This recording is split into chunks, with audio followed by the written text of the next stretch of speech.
안녕하세요. 저는 올해 60대 중반이 된 남자입니다. 오늘은 저의 파란만장한 인생 이야기를 한번 풀어볼까 싶어요. 제 인생에는 정말 우여곡절이 많았고 정말 힘들었습니다. 거지처럼 살아가던 저도 한순간에 벼락부자가 되기도 하더라고요. 이런 거 보면 세상에는 정말 신이 있나 싶기도 합니다. 저는 어렸을 적부터 부모님을 잃고 여동생과 단 둘이서 살고 있었어요. 고등학생 때 돌아가셨는데 한순간에 집안에서 경제적인 일을 하고 계시던 두 분이 사라지니까 저와 동생은 매일을 굶어야 했죠. 저는 공부를 잘했어서 대학교에 가고 싶었지만 돈이 너무 없었고 결국 고등학교를 자퇴하고 공장에 들어가서 일을 했습니다. 제 꿈은 이루지 못해도 괜찮으니 여동생만큼은 하고 싶은 거 다 하게 해주고 싶었거든요. 그래서 동생 하나만 바라보면서 살았습니다. 새벽에는 이웃집 할머니 집으로 가서 돼지 먹이도 주고 돼지 배설물도 치우면서 돈을 벌었고 해가 뜨면 해가 질 때까지는 공장에서 열심히 일을 했습니다. 몸에는 돼지의 배설물 냄새가 매일 배어 있었고 사람들은 저를 멀리하기 시작하더군요. 다행히도 여동생은 부모님이 돌아가셨다고 엇나가지 않았고 바르게 자라서 공부도 잘하고 성실했어요. 저를 많이 의지하는 여동생을 보니까 일을 더 열심히 해야겠더라고요. 하루에 3시간씩 자면서 일을 하는 게 습관이 되었답니다. 그러다가 하루는 제가 너무 힘들었는지 쓰러진 적이 있었어요. 공장에서 기계를 돌리다가 머리가 어지러워서 눈을 잠깐 감았는데 눈을 뜨니 병원이더라고요.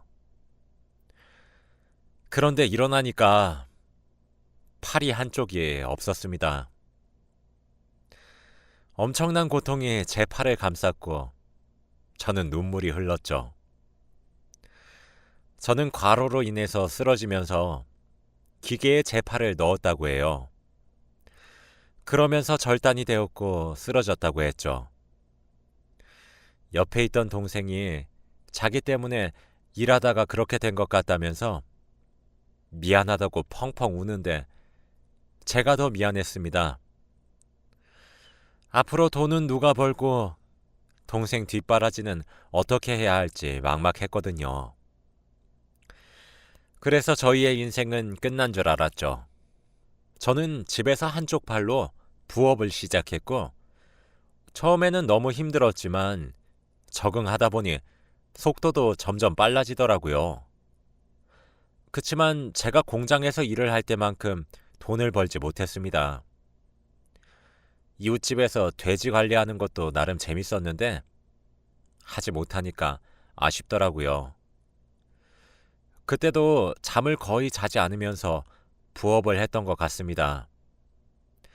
동생은 옆에서 공부를 하고 저는 부업을 하고 그랬죠. 그렇게 저와 여동생은 돈을 덜 쓰면서 생계를 유지해 갔고 다행히도 동생은 간호사의 꿈을 이룰 수 있었어요. 동생은 성인이 되니까 더 성숙해졌고 남자친구도 사귀면서 놀러 다니더라고요. 저는 연애를 한 번도 해보지 못했었는데 동생의 웃는 모습을 보니까 저도 연애가 하고 싶어서 집에서만 있는 생활을 그만하고 밖으로 다녔습니다. 다들 제가 한쪽 팔이 없으니 처음에는 당황하고 괴물처럼 보시다가 시간이 지날수록 익숙해지셨는지 별 반응이 없으시더라고요. 저희 동네가 워낙 작아서 아마 다 아시는 분이라 그랬던 것 같습니다. 그런데 거기서 제 연인을 만나게 되었어요. 저는 동네를 걷다가 슈퍼마켓에 들렀는데 거기에 주인 자리에 앉아 있더라고요. 그 슈퍼마켓 주인 아주머니와 친해서 자주 갔는데 아주머니는 안 계시고 아리따운 여성분이 계셨는데 아마 따님분인 것 같았습니다. 저는 얼굴이 빨개졌고 물건을 사고 계산대에 올려두었죠. 그때 주인 아주머니께서 들어오시고는 아이고, 영민이 왔냐? 인사해. 우리 딸. 이라며 그 여자분과 인사를 시키셨어요. 저는 빨개지는 얼굴을 가릴 수 없었고 아주머니는 아이고야, 영민이 얼굴 빨개지는 거 봐라. 우리 딸이 마음에 드나 보다. 뭐 소개해 줄까? 라며 말을 했죠. 저는 괜찮아요. 라고 소리치고 슈퍼마켓을 뛰쳐나왔습니다. 그리고 집에 갔는데 며칠 동안 그 여자의 얼굴이 생각나더라고요. 얼굴도 하얗고 긴 생머리였던 그녀는 너무 제 이상형이었습니다.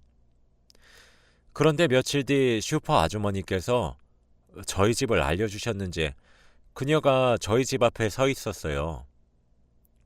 그녀도 제가 마음에 들었나 봅니다. 그날부터 저와 그녀는 매일 만났고 연애를 시작하게 되었죠. 여동생은 신기하게도 제가 연애를 하는 걸 바로 알아맞혔고 어떻게 알았냐고 물어보니까 얼굴에 생기가 돈다고 하더라고요. 정말 신기했습니다. 팔을 잃고 다신 여자를 만나지 못할 것 같다고 생각을 했지만 얼굴도 예쁘고 성격도 착한 이런 여자를 만난 건 정말 행운이라고 생각했어요. 그리고 저는 오랜만에 친한 친구를 만났습니다.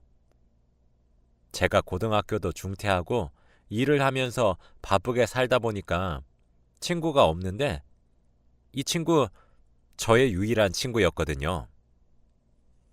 술을 한잔하면서 이런저런 이야기를 하는데 갑자기 친구가 야, 너 주식이라고 아냐?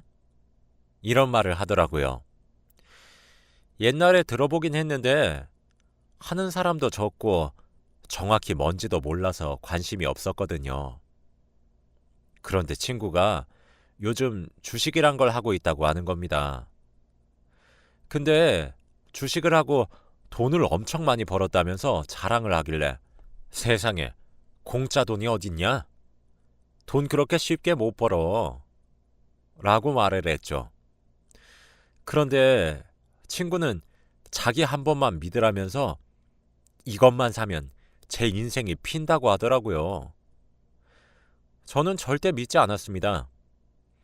솔직히 제 형편에 돈으로 장난칠 여유도 없었고 당장 내일 밥 걱정부터 해야 하는데 친구가 그렇게 말해도 귀에 들어오지 않았습니다.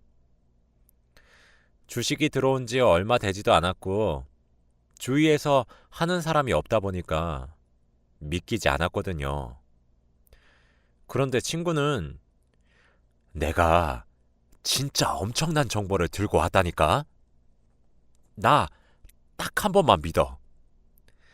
너 나중에 배 아프다고 하지 마라. 그래, 네가 안 믿으니까 어쩔 수 없지. 네가 돈을 넣었는데 이러면 내가 그 돈 3배로 줄게. 라고 하더라고요. 도대체 그게 뭐길래 저렇게까지 말하는지 싶었어요. 친구가 그렇게까지 말하니까 흔들리긴 했습니다. 솔직히 2배도 아니고 3배면 엄청 크잖아요.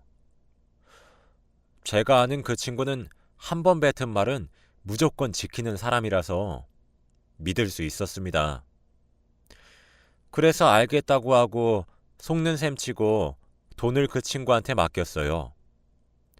친구 말로는 주식은 오래 봐야 한다며 그냥 자기한테 돈을 준 걸 까먹고 있으면 주식이 오를 때 자기가 알아서 빼서 준다고 하더라고요. 그래서 친구가 어디다가 돈을 어디다 넣었는지 저는 전혀 알지 못합니다. 친구는 야, 주식 오르면 20%는 나 주는 거다 라고 하길래 그러라고 했어요. 솔직히 기대도 없었고 돈을 친구에게 3배로 받을 생각만 하고 있었네요. 그렇게 주식에 대한 기억이 지워져 가는 동안 동생은 간호사 일을 하고 있었고 저는 부업으로 돈을 벌고 있었습니다. 그때는 팔이 없는 사람이 할 만한 마땅한 일이 이거밖에 없어서 너무 슬펐어요. 제 여자친구는 그런 저를 살뜰히 보살펴 주었고 제가 돈이 없고 힘든 것을 알아도 진심으로 저를 사랑해 주었답니다. 힘들 때 옆에 있는 그녀가 얼마나 위로가 되던지요. 솔직히 상황만 된다면 결혼을 하고 싶었어요. 그렇게 한 10년 가까이 흐른 것 같아요. 그동안 친구는 자주 만났고 주식 이야기도 가끔 했는데 늘 기다리라는 말만 하고 3년 안에 오르지 않으면 갚는다 라고 했죠. 그렇게 시간이 지나서 올해 안에 주식이 오르지 않으면 친구는 제게 3배로 갚아야 합니다. 저와 그녀는 30대 중반이 되었고 슬슬 결혼 생각을 하고 있었어요. 다행히도 슈퍼마켓 주인 아주머니는 제가 좋은 사람이라며 놓치지 말라고 그녀한테 신신당부를 했다고 하네요. 팔이 없는 사위도 사람으로 봐주니까 너무 고마웠습니다. 그리고 집으로 갔는데 집에 친구가 와 있더라고요. 저를 보자마자 영민아 라고 하며 와락 앉는데 이게 무슨 일인가 싶었습니다. 우리 이제 부자야, 부자라고 라고 하면서 저를 안고 빙글빙글 돌았어요. 저는 얘가 술을 먹었나 하면서 무슨 일이길래 이러지 싶었죠. 알고 보니 친구가 오래전에 넣어두었던 주식에 대박 터진 거였습니다. 올해 안에 주식이 오르지 않으면 3배로 저에게 줬어야 했는데 올해 끝나기 몇 달 전에 주식이 대박을 친 거죠. 주가는 미친 듯이 올랐고 끝을 알 수도 없었습니다. 정말 놀랍게도 약 100억 원대의 돈을 얻게 되었어요. 여기서 친구에게 20%만 주어도 80억 원대였습니다. 그 당시에 80억이면 어떤 수준인지 가늠이 오시나요? 저는 제가 꿈을 꾸고 있는 것 같았고 이제 어떻게 살아야 할지 막막하더라고요. 친구는 모든 돈들을 제 통장에 이체시켜 주었고 그날 같이 술 한잔 하면서 기쁨을 느꼈습니다.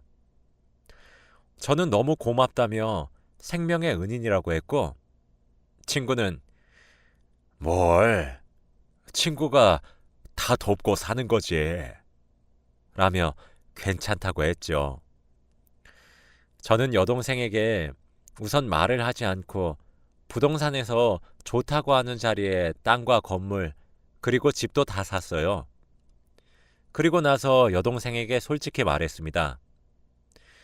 좋다고 펄쩍펄쩍 뛰는 동생에게 그동안 못난 오빠 밑에서 고생 많았다고 선물로 집과 땅, 건물을 각각 하나씩 주었네요. 그러니까 여동생은 좋다고 하면서 당장 남자친구와 결혼식을 올렸고 저도 바로 여자친구와 결혼을 했습니다.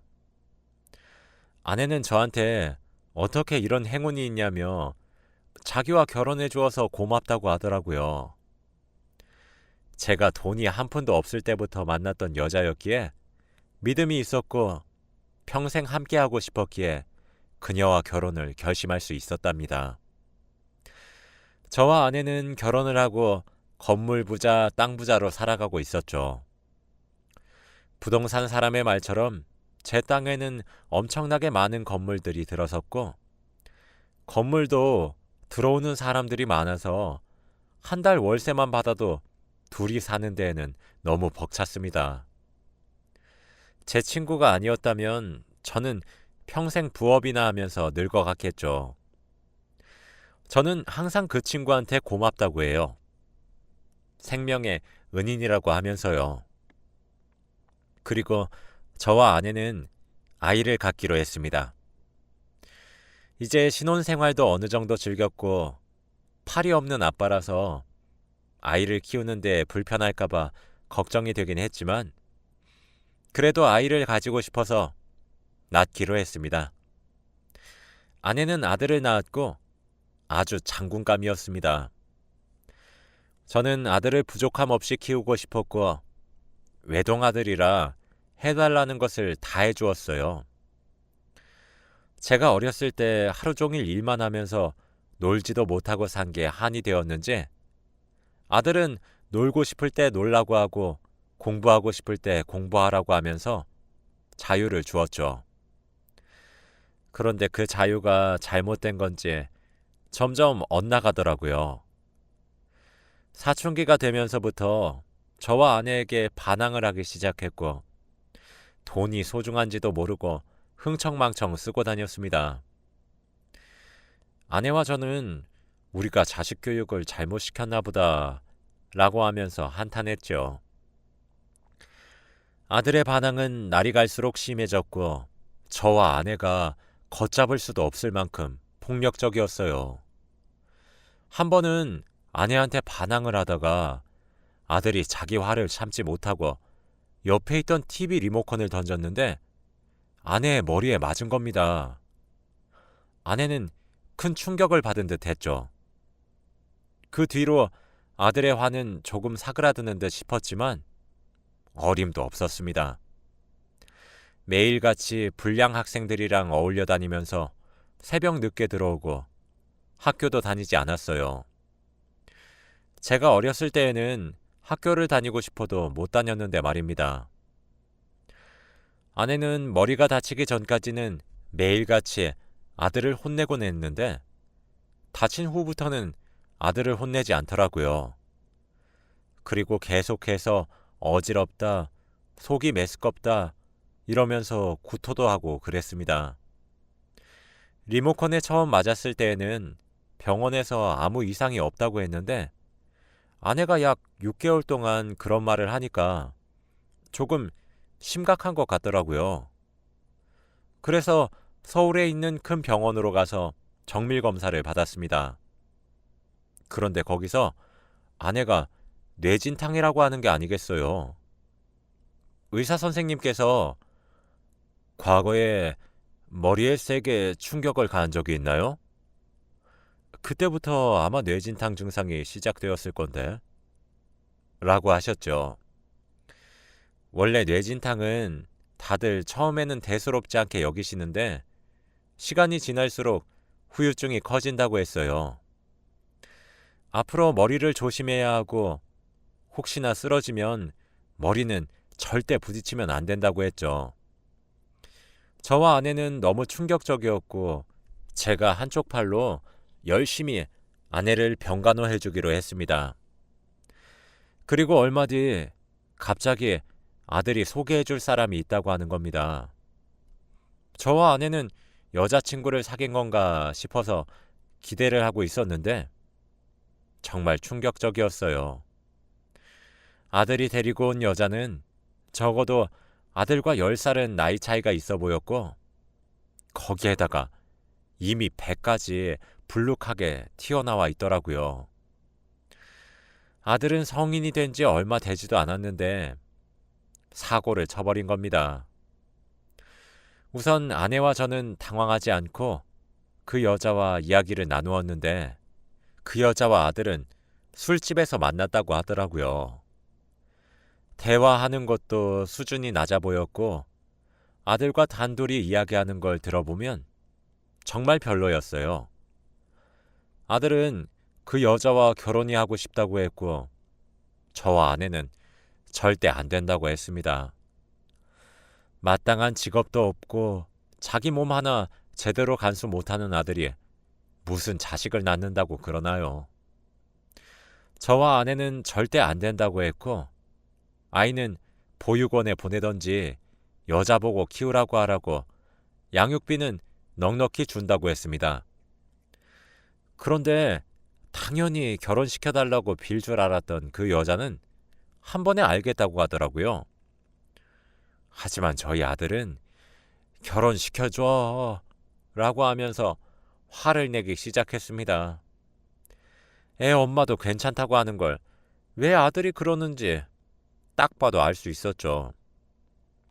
그 여자는 저희 아들이 아니라 저희 아들 돈을 사랑한 것이었고, 아들은 그 여자를 진심으로 사랑했나 봐요. 그걸 알고 나니까 더 결혼을 반대해야겠더라고요. 아들은 며칠 동안 결혼시켜달라고 아이처럼 반항하기 시작했습니다. 온 집안의 물건을 다 부수기도 하고 제 차를 다 긁어놓기도 하면서요. 그리고 집에도 잘 들어오지 않았죠. 항상 아들이 벌인 일들을 뒷정리하는 건 저와 아내의 몫이었습니다. 같이 아들 잘못 낳았다고 한탄하면서 바닥에 떨어진 물건들을 줍는데, 그때 아내가 순간적으로 어지러웠는지 일어서면서 털썩하고 쓰러지더라고요. 저는 너무 놀라서 바로 119에 신고를 했는데 구급차가 올 때까지 너무 오래 걸리더라고요. 아내는 숨을 쉬지 않았고, 제가 심폐소생술을 하려고 해도 팔이 한쪽밖에 없으니 아무것도 하지 못하는 제가 너무 한심했습니다. 아내는 세게 넘어져서 머리에 충격도 많이 간 것 같았죠. 제발 살아있기만 해달라고 간절히 빌었던 것 같습니다. 하지만 하늘도 무심하시지, 결국 아내는 오랜 투병 끝에 하늘나라로 갔습니다. 의사 선생님께서 최선을 다했지만 어쩔 수 없었다고 했고, 저는 한순간에 아내를 잃은 남편이 되었죠. 집으로 돌아가니까 이 큰 집에 아들도 없고 아내도 없으니 빈자리가 너무 크게 느껴지더군요. 이제 가족이 아들밖에 남지 않았으니 아들과 더 돈독해져야겠다고 생각했습니다. 그런데 아들이 집에 있었는지 아들 방에서 전화 소리가 들리더라고요. 아들 방 근처로 가서 귀를 대고 전화 소리를 들었는데 내용은 정말 충격적이었습니다. 우리 엄마 죽어서 아빠 재산 다 나한테 올 거야. 그러니까 조금만 기다려. 응? 난 얼른 아빠가 죽었으면 좋겠어. 그러면 우리 하고 싶은 거 다 하자. 우리 결혼 반대하는 엄마 아빠 없으니까 결혼식도 하고 그러자. 제 죽음을 기다린다고 하는 아들이 도저히 납득이 가지 않아서 방문을 열었더니 아들이 놀란 표정으로 저를 쳐다보고 있더라고요. 아, 아빠! 그렇게 저와 아들은 이야기를 나누었습니다. 아빠, 다 들으셨으니까 솔직히 말할게요. 아버지 유산 미리 주시면 안 돼요? 어차피 돌아가시면 다 저한테 물려주실 거잖아요. 그리고 아버지 돈 쓸 일도 없으시고 집이랑 건물, 땅들도 다 제 명의로 바꿔주세요. 생각해보마. 아들의 요구는 너무 당당했고 저한테 돈을 맡겨놓은 사람처럼 행동하더라고요. 제가 생각해본다고 하니 아들은 기분이 좋았는지 싱글벙글 웃어댔습니다. 아들을 보니까 어린 시절에 돈을 힘들게 벌었던 기억이 떠오르면서 눈물이 나더라고요. 아직도 철도 안 들고 그렇게 막 살고 있는 아들을 보니까 제대로 된 교육을 해주고 싶었습니다. 우선 제가 들고 있던 모든 건물과 집, 그리고 땅의 명의를 저에게 주식을 권유했던 제 친구로 바꾸었습니다. 제 친구도 이미 부자이긴 하지만 제가 부자가 될 수 있었던 이유가 친구였기 때문에 고마운 마음으로 그랬죠. 그리고 시골에서 소박하게 살만한 작은 집을 구하고 제 재산의 90%는 힘들게 살고 있는 아이들과 저처럼 장애를 가지고 있는 사람들에게 기부했습니다. 나머지 10%로도 제가 죽을 때까지 평생 먹고 살 만한 돈으로 충분했거든요. 그리고 집에 있던 아들의 짐은 다 밖으로 뺐습니다. 저는 시골로 혼자 내려갔죠. 몇 시간 뒤에 아들이 연락이 오고 난리가 났는데 혼자서 일어서는 법을 배워야 한다고 생각했기에 절대 연락을 받지 않았습니다. 지금은 조용한 시골로 내려와서 혼자서 살고 있는데 아내 생각이 아주 많이 나요.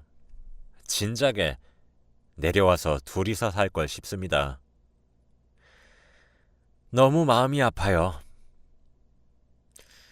아들은 보고 싶지 않습니다. 어디서 뭘 하는지 별로 궁금하지 않네요. 절 원망해도 상관없습니다. 아들은 혼자서 잘 해낼 거라고 믿어요. 제 이야기는 여기까지입니다.